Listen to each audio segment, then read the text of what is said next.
Hola, ¿qué tal? Buenas tardes.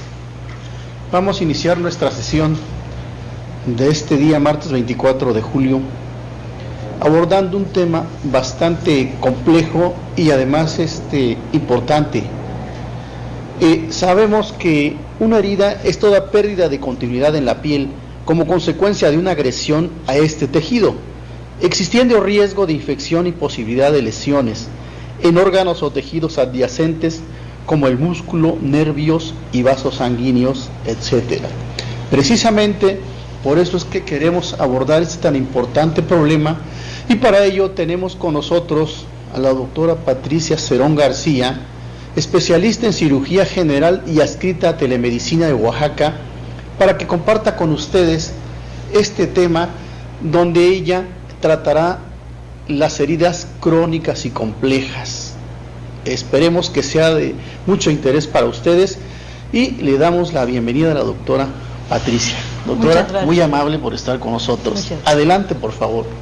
Gracias. Buenas tardes a todos. Para mí es un gusto volver a estar aquí con todos ustedes y vamos a hablar un poquito sobre las heridas crónicas, porque es un tema que tiene un alto costo para los hospitales, ¿verdad? Son pacientes que además no solamente es el alto costo, sino también emocionalmente para el paciente, que lo incapacita para integrarlo a sus labores, hace un círculo vicioso, ¿verdad? Entonces el paciente se deprime, el paciente ya no le echa ganas, y luego para los hospitales sigue siendo de muy alto costo. Nosotros vamos a hablar por este tema que cada vez es más más frecuente. Aquí nosotros, recordando que la piel es el órgano más extenso de toda nuestra economía, vemos que nuestra piel cumple con funciones bien importantes como la protección y la termorregulación, así como también nos ayuda a la absorción, pero también nos ayuda a evitar que los gérmenes entren a nuestro interior. Entonces nuestra piel es muy compleja porque es tiene un epitelio estratificado, ¿verdad? Queratinizado, porque tiene muchas capas. Esto quiere decir estratificado, ¿verdad? Entonces consta de la parte más externa a la más interna un epidermis. La epidermis, como ya conocemos, tiene 5 capas a su vez, ¿verdad? Lo hacen cada vez más compleja. Estas capas son la capa córnea, que es la más externa y es la que se descama con frecuencia, la capa lúcida, la capa granulosa, la espinosa y por último la capa basal o la capa madre, ¿verdad? Donde se van produciendo todas las demás células. La capa dérmica, lo que es la dermis, tiene 2 capas, una más superficial, que es una capa papilar, y una capa reticular, ¿verdad? Aquí están mezcladas lo que es la elastina y las fibras de colágena, entre otras celularidades. Y la hipodermis es la capa más profunda, es tejido celular laxo. Está también la vascularidad en esta hipodermis. Entonces, aquí es muy importante qué pasa. Como decimos que es un órgano protector y termorregulador, la piel, ¿qué pasa cuando está íntegra? Cumple con su función en forma cabal, pero cuando hay una lesión de esta, entonces la persona puede tener acceso de microorganismos del exterior al interior. Entonces una piel lesionada es una piel que hay que favorecer la cicatrización. Las heridas, entonces, una herida es la falta de continuidad de nuestra piel y puede ser algo que puede ser traumático y no traumático, ¿verdad? Entonces, el proceso de la cicatrización, nosotros la conocemos que tiene diversas fases. Para ser exactos, tiene 3 fases la cicatrización. Para algunos autores hablan de 4 fases, pero nosotros vamos a hablar de 3 fases porque la fase de hemostasia, que es la fase más importante cuando se produce la herida, es la hemostasia. Esta queda incluida dentro de la fase inflamatoria. Esta fase inflamatoria es la fase no solamente van las plaquetas y forman el tapón, sino hay una rica celularidad que empieza a proliferar y emigrar hacia la zona de la herida. En esta fase, aproximadamente su punto más álgido es a los 2 días. y posteriormente empieza a declinar. Más o menos tarda una semana esta fase inflamatoria. No son fases estrictamente bien delimitadas, son fases que se van empalmando. Hay proceso inflamatorio todavía cuando se activa la fase proliferativa. Verá que esta fase proliferativa es un poquito más compleja porque abarca 3 procesos a sí mismo, ¿verdad? Que es la fase de la granulación, que empieza a rellenar a través de polisacáridos los espacios vacíos. Entonces viene una fase de granulación. Una vez que ya granuló, que ya tapó gran parte de esos espacios, viene una fase de epitelización, y ya la última fase dentro de la fase proliferativa es la contracción de la herida. Entonces prácticamente ya es un proceso prácticamente ya terminado. Ahí se solapa otra fase, ¿verdad? Que entra a la vez que está la fase proliferativa, entra la fase de maduración o la fase de remodelación de esa cicatriz, ¿verdad? Entonces todavía empieza a destruirse tejido que está de más, tejido que no necesita nuestro cuerpo, empieza una remodelación o una modelación de la cicatriz, ¿verdad? Para hacerlo similar a como estaba antes la piel. Entonces una etapa muy bonita. Cada etapa no tiene un límite y un fin, sino que es una etapa que se empalma con la siguiente.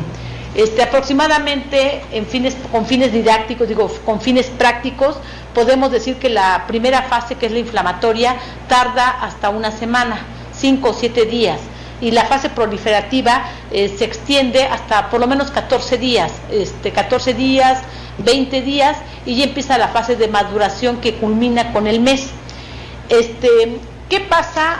¿En dónde hablamos de una herida aguda cuando dura antes de las 2 semanas? Y una fase crónica, una herida crónica, hablamos ya que el proceso inflamatorio, o sea, la fase inflamatoria persiste después de 2 semanas. Eso ya sigue la herida inflamada, sigue con todos los datos, y no hay un adecuado tejido de granulación ni de epitelización, y las fases se van extendiendo. Entonces ahí la que se encuentra alterada es la fase inflamatoria, ¿no? Entonces esto nos da que se solapen las demás etapas y podemos encontrar todas las etapas en una herida crónica, ¿sí?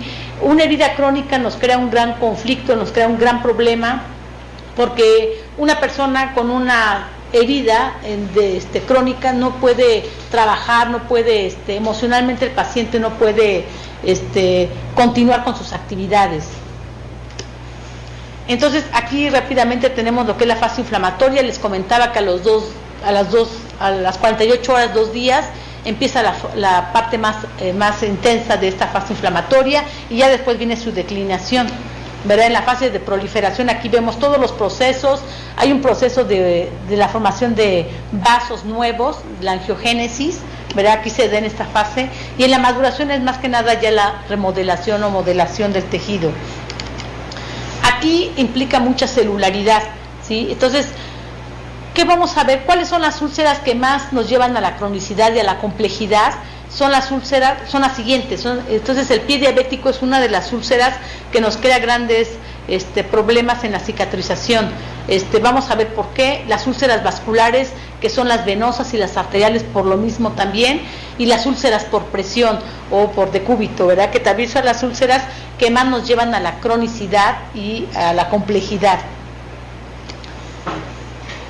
Tenemos ejemplos de esos, son pies diabéticos. Aquí tenemos, en la primera parte es una amputación ya, con un tejido de granulación. Aquí tenemos una herida por amputación, pero que ya, si vemos la zona de granulación, ya ahí va en esa fase.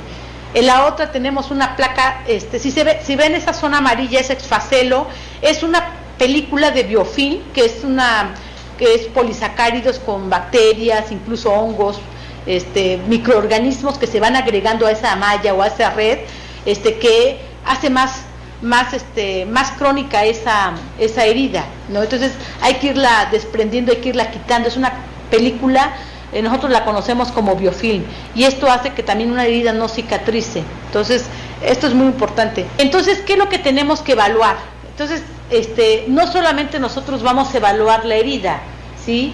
Sabemos que las heridas crónicas o complejas no en sí involucran solamente algo local, ¿no?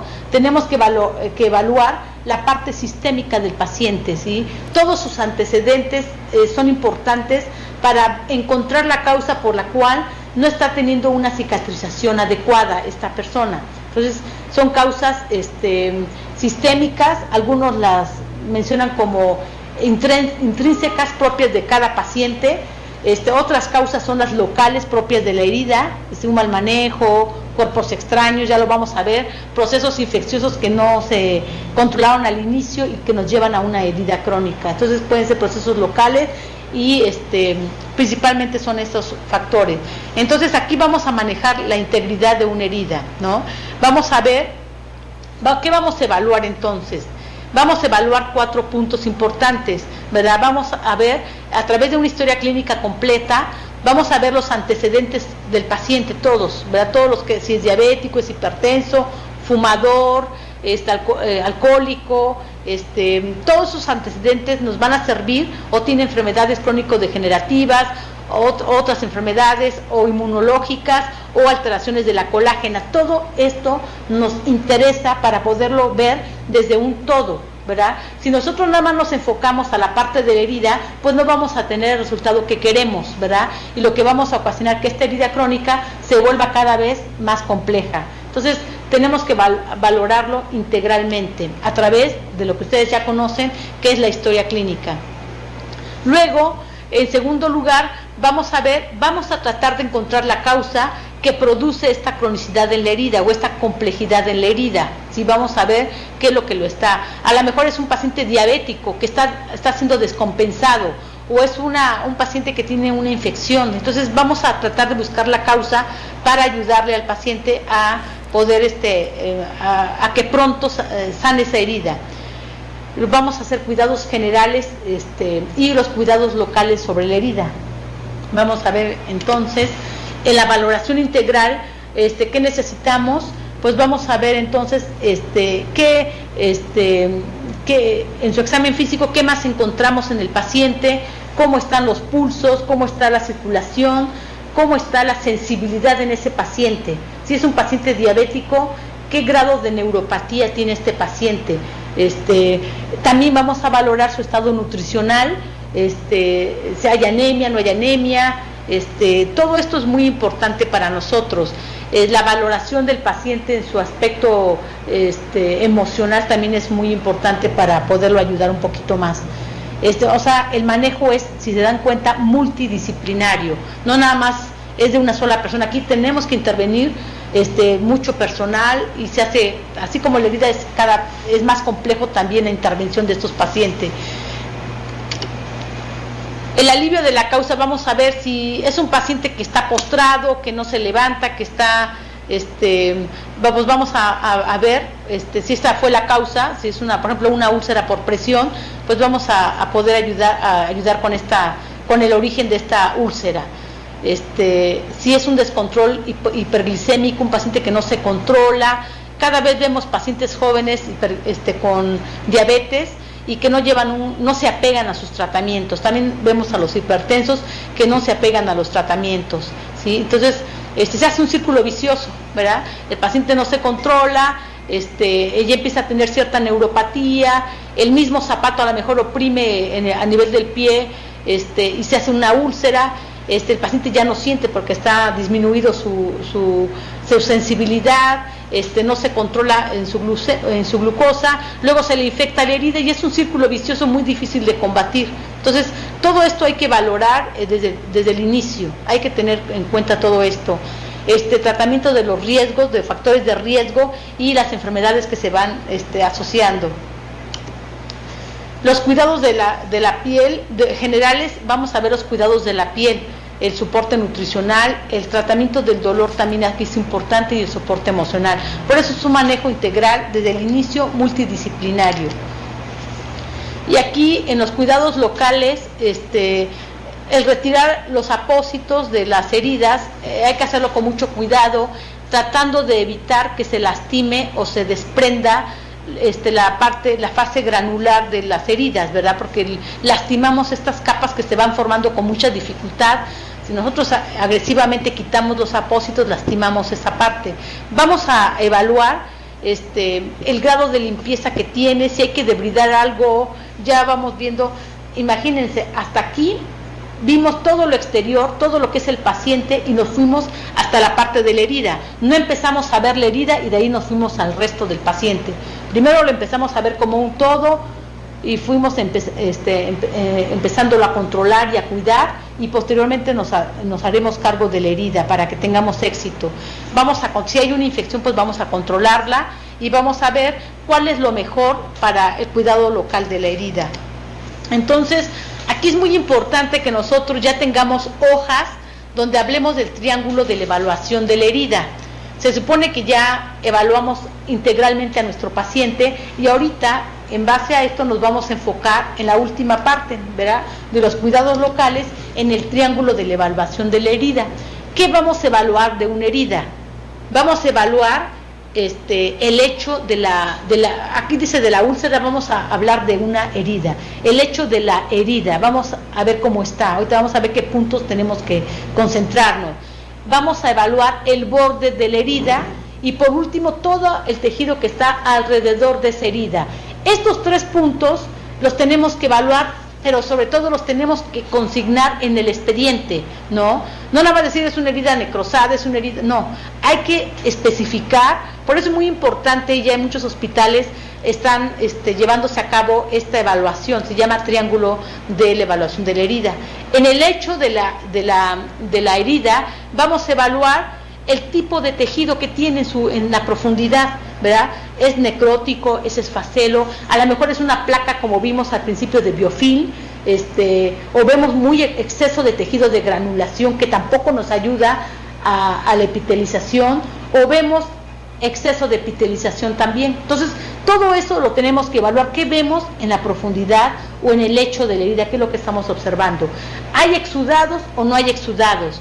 Si hay exudados, ¿qué características tiene ese exudado? Es muy importante, ¿no? Es abundante, es poco, es moderado, ¿verdad? Y otras características que podamos aportar sobre ese exudado también. Aquí, en el exudado, tenemos que evaluar también en el hecho de la herida si hay alguna tunelización, ¿verdad?, que nos esté produciendo que esta herida no cierre. Todo esto hay que ver. Si hay datos de infección, ¿verdad?, todos los signos locales y sistémicos de una infección, rubor, calor, lo que ya conocemos, hay que evaluarlo muy bien también. Y repito, no se nos pase ver si hay algún orificio, alguna tunelización que puede estar pasando desapercibida. A nosotros nos pasó con un paciente que tenía un paciente de diálisis peritoneal, que no cerraba la herida, ya tenía mucho tiempo con esa herida y no cerraba, y tenía un exudado. Entonces se le dieron puntos al pequeño orificio que se le veía, seguía exudando, hasta que a la exploración le metimos las pinzas, había una tunelización, pero no solamente la tunelización, había una de las almohadillas del catete que había sido retirado, se quedó atrapado ahí. Entonces es lo que impedía. Se hizo como se conoce como seno sollozante, ¿verdad? Esa almohadilla que quedó ahí. Entonces la retiramos, y obviamente eso fue lo que le ayudó al paciente a cicatrizar. Entonces todo eso tenemos que ser muy acuciosos para explorar el hecho de la herida. El borde de la herida, ¿qué vamos a observar? ¿Cómo están esos bordes? Hay bordes que están invertidos, evertidos, o muy húmedos, macerados, o están deshidratados también. Vemos si hay cavitaciones. Todo esto es muy importante sobre el borde de la herida, ¿verdad? Todos los datos que podamos arrojar van a ser de vital importancia. Y el tejido también que está alrededor, ¿verdad? Hay datos de inflamación, hay maceración, se ve que hay humedad. Todo esto, hay escoriaciones, hay infección, hiperkeratosis, callosidades. Todo esto es muy importante, porque esto es la evaluación que nosotros vamos a hacer para darle un mejor tratamiento a esta herida. Las heridas no tendríamos por qué tener problemas para su cicatrización. Entonces siempre hay una causa que está impidiendo que se lleve a un buen resultado esta sanación. Entonces todo esto es muy importante. Este triángulo de la evaluación de las heridas, ya deberían de manejarse en todos los consultorios, y en todos los pacientes que lleguen deberían de tener una hoja aparte donde se marque el hecho de la herida, el borde de la herida y todo el tejido perilesional, e ir escribiendo por separado todo lo que vayamos observando, ¿sí? Es muy importante esto porque nos va a ayudar a poder ayudarle un poquito más al paciente. A lo mejor todo está bien, hablando de integralmente del paciente, es diabético o hipertenso, pero está controlado, pero la herida no cierra, porque ustedes me van a decir a lo mejor, este paciente lo tengo bien controlado, pero tengo problemas con la cicatrización. Entonces, ¿hay algún problema local que tendremos que atender o ver qué es lo que está pasando? ¿Por qué no sana? Aquí, por ejemplo, en la preparación del lecho de la herida, tenemos un concepto que se llama time, y hablamos de el tejido no viable, el tejido que a lo mejor va a ser necesario retirar, ¿no? Habla del tejido, cómo se encuentra, si hay una persistencia de la infección. La M es es humedad, y los bordes epiteliales, es lo mismo que estamos mencionando en el triángulo. Aquí se desglosa así por un autor que se apellida Falanja, que fue el que introdujo este término para fines de tratamientos locales de la herida, ¿no? Entonces, con la finalidad de que esto cicatrice. Nosotros entonces, hasta aquí, ¿qué decimos? Todos los hospitales, todos ya deberían de manejar un consultorio de heridas, ¿no? No se necesita tener gran material o instrumental para manejar un consultorio, y cualquier médico interesado, no necesita ser cirujano, cualquier médico interesado en que pronto salgan estos pacientes, deben de ponerse exclusivamente un consultorio de heridas para que todos los pacientes vayan con periodicidad, regularidad a tratarse estas heridas. Nosotros en nuestros hospitales, y me gustaría que por el chat o por correo me dijeran qué es con lo que cuentan ustedes en su unidad, ¿sí? La mayoría de los hospitales, y no me van a dejar mentir, tienen gasas, apósitos, que ustedes mismos preparan ahí en los hospitales, Silvadene, que es nitrato de plata, también tienen agua oxigenada, los antisépticos, entre menos los ocupemos mejor, y más en heridas crónicas, no se los recomiendo, más siendo pacientes diabéticos, porque tienden, sobre todo el isodine, la iodopovidona, tienden a retrasar el proceso de la cicatrización. Entonces, yo no les recomiendo tanto antisépticos, ningún tipo de antisépticos, no hay nada como solución fisiológica y, en forma abundante limpiar la herida. Y nosotros, por ejemplo, si vemos tejido necrosado o tejido desvitalizado o exfacelo, o la placa que tan solo les comentaba del biofilm famoso, que no es tejido necrosado, sino que es esta película, una red que se forma ahí de bacterias y celularidad y polisacáridos, se puede hacer de muchas formas, ¿no? Nosotros un tiempo manejamos en el hospital la desbridación,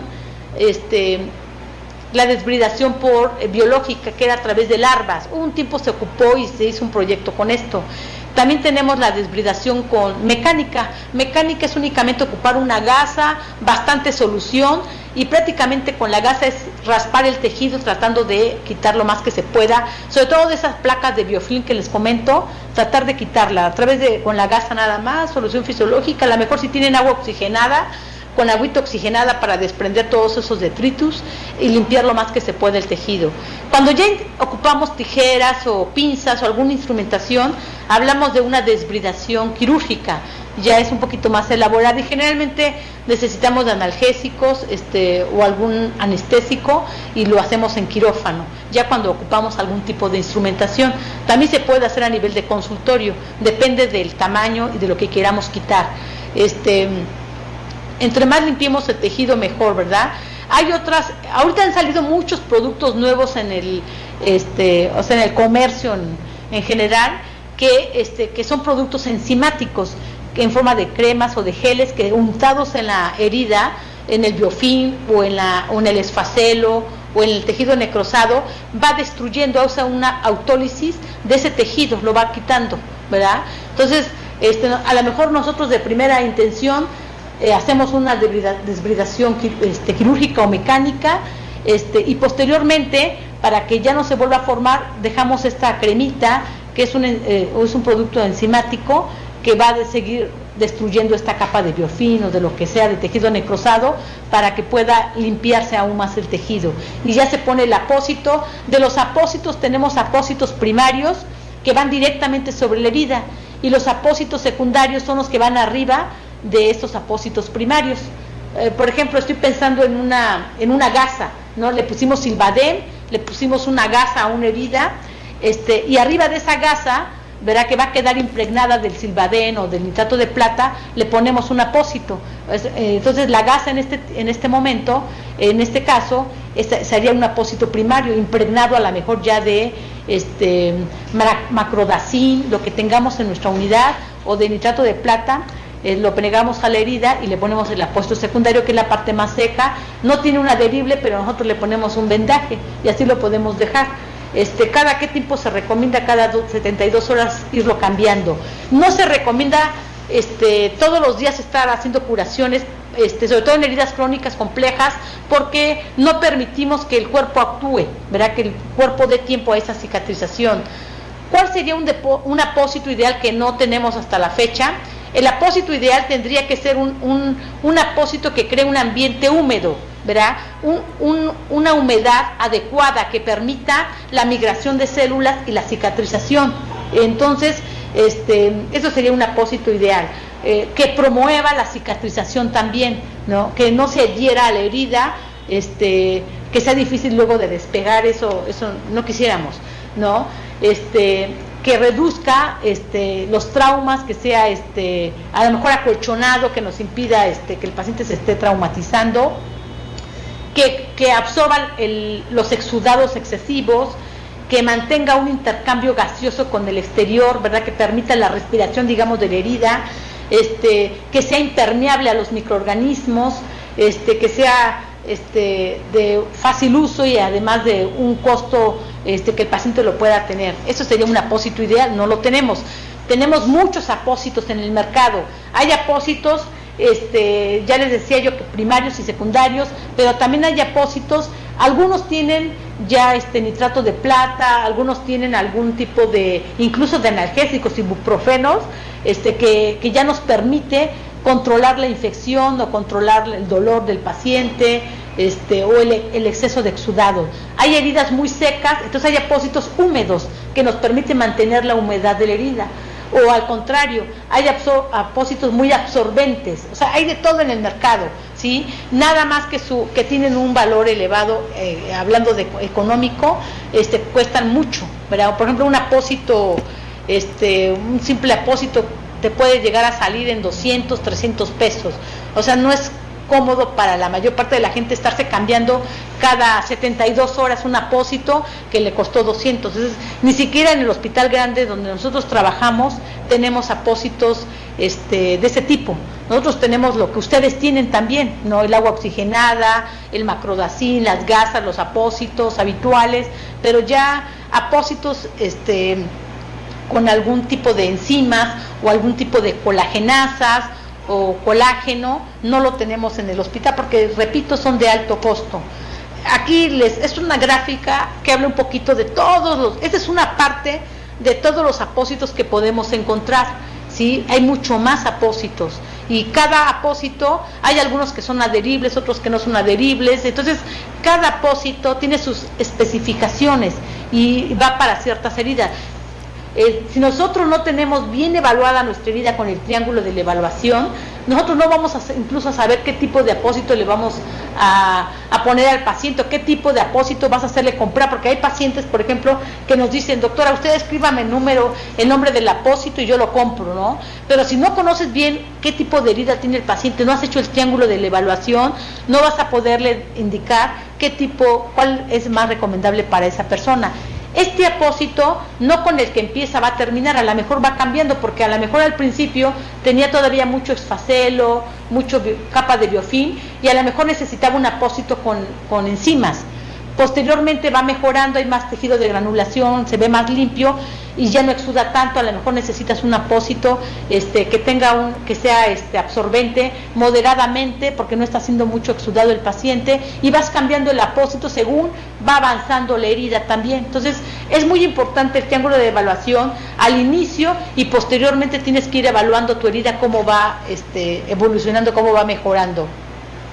Ahorita, si se dan cuenta, yo estoy enfocada a úlceras de decúbito, úlceras de pies diabéticos, varicosas o arteriales. No nos hemos metido con la parte abdominal, que también es otro gran problema, las heridas que han cerrado por segunda intención en pacientes que tuvieron alguna sepsis abdominal. Son heridas también complejas, muy difíciles de manejar. Bueno, aquí les muestro apósitos, y es lo que yo les comentaba. Si la herida tiene necrosis, por ejemplo, a lo mejor ya lo debridaste, pero todavía tiene ciertas áreas de necrosis, a lo mejor vas a ocupar un apósito que tenga hidrogel con enzimas, ¿no? Entonces esto va a hacer que se destruya ese tejido necrosado. O si tiene una infección, pues vas a ocupar apósitos que tengan alginato, ya sea apósitos que se adhieran o que sean en forma de espuma, ¿no? Entonces, todo eso, hay apósitos en el mercado como muchísimos. Entonces nosotros vamos a ir seleccionando lo que más se adecua al paciente. En nuestros hospitales y con lo que tenemos, ¿verdad? Una limpieza adecuada con solución fisiológica, yo les comentaba, si podemos ocupar, sobre todo si hay material como placas de hidrofina, exfacelo, agua oxigenada para limpiar la herida, y si es una herida seca o no muy exudativa, podemos dejar macrodacin. Yo creo que eso también lo tenemos en nuestros hospitales. No son tan caros, y se puede tener un spray y se puede rociar la herida cuando se termine la curación, dejarle la gasita, o si hay ciertos datos de infección, podemos dejarle nitrato de plata, la gasa, el apósito, y vendamos, ¿verdad? Y cada 72 horas vamos viendo cómo va reaccionando nuestra herida. Bueno, es uno de los apósitos que más se ocupan. Este apósito viene acolchonado y se ocupa mucho para las úlceras por presión. Tienen diversas formas. Hay incluso apósitos para las úlceras sacras, ya hasta tienen la forma prácticamente del sacro y se adaptan muy bien. O también para los talones, hay unas que ya tienen la forma del talón, incluso nada más se adaptan, vienen como almohadillas protectoras, y esto les ayuda mucho a los pacientes. Yo les estaba comentando que en el congreso donde fui a Acapulco, hicimos un chat a nivel nacional, donde vamos exponiendo nuestros casos, vamos tomándole fotos y decirle cuál va a ser nuestro manejo, y preguntar a los que manejan más las heridas si están de acuerdo o qué más nos sugieren. Incluso nosotros hay que aprovechar la tecnología, médicos, y nosotros, si podemos hacer nuestro chat también, yo sí les pediría que todo tipo de heridas nos las interconsulten, porque yo les comentaba que es muy complejo una sola persona quererlo manejar. A veces necesitamos experiencia de otras personas que ya tienen más, son más expertos, tienen más experiencia. Entonces, ¿qué es lo que les ha funcionado y qué es lo que no les funciona? Entonces, a mí sí me gustaría que se acercaran un poquito más a través de las interconsultas, o a través incluso del WhatsApp.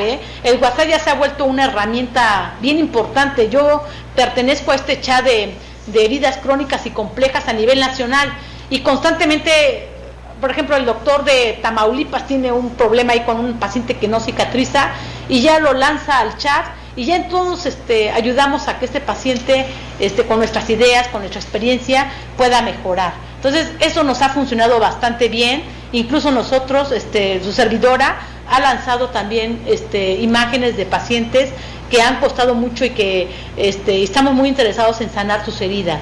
Todo esto nos sirve de experiencia. Entonces, no se queden con esos pacientes, externenlos, comuníquense, porque yo les decía que es un manejo multidisciplinario, ¿sí? Y ustedes solitos no van a poder con una herida. Lo que podemos hacer es que se complique aún más, ¿no? Entonces, mejor desde el principio, aunque vaya sanando bien, mejor, ¿sabe qué, doctora, qué opina? Yo lo estoy manejando con esto es lo que tengo en mi clínica, porque a mí me interesa de sobremanera qué es con lo que cuentan ustedes, porque yo estoy pensando en el hospital que estoy aquí en la ciudad de Oaxaca, pero no sé en sus comunidades qué es con lo que cuenten, y en base a lo que cuenten, ahí es donde vamos a partir. ¿sí? Esto es muy importante. Para los que tengan correo, si se ponen en contacto con nosotros, yo les puedo mandar más información sobre el triángulo de la herida, cómo hacerlo en un formato de Word, poderlo imprimir y tenerlo como expediente también, porque este triángulo de la herida ya no debe de faltar, es una evaluación dinámica, ¿sí? Es al inicio cómo voy a evaluar a mi paciente, lo manejo y después cómo voy a dar el seguimiento de o sea, el triángulo de la herida, de la evaluación de la herida, va a ir cambiando, y el apósito que al principio yo indiqué, a lo mejor ahorita ya no me sirve, yo necesito otro tipo de apósitos, ¿no? La intención es que pronto cicatrice esa herida, que ya se hizo crónica, ¿sí? Si yo tengo un buen control y un buen manejo de mi paciente diabético o de mi paciente hipertenso, pues eso nos va a ayudar. Si el paciente fuma, pues eso es un gran problema porque no hay una buena circulación. Nosotros sabemos que las infecciones, la isquemia, la falta de circulación van a ser una herida más compleja, y esto hay que manejarlo con nuestro paciente y hacerlo sensible de que esto no va a sanar. Esas úlceras isquémicas, ¿qué problemas en la cicatrización nos da?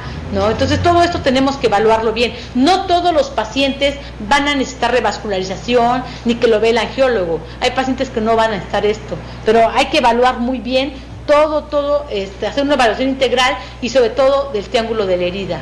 No sé si hay alguna duda, alguna inquietud, alguna pregunta. Pues, con doctora todo. Pati, Muchas gracias. su casa es esta, telemedicina, Sí. y aquí la tendremos en algunas ocasiones. Muy agradecido por la plática que les acaba de dar a los médicos de los hospitales básicos comunitarios de la red de salud de la UJAC. Muchas gracias, doctora. Gracias, doctora.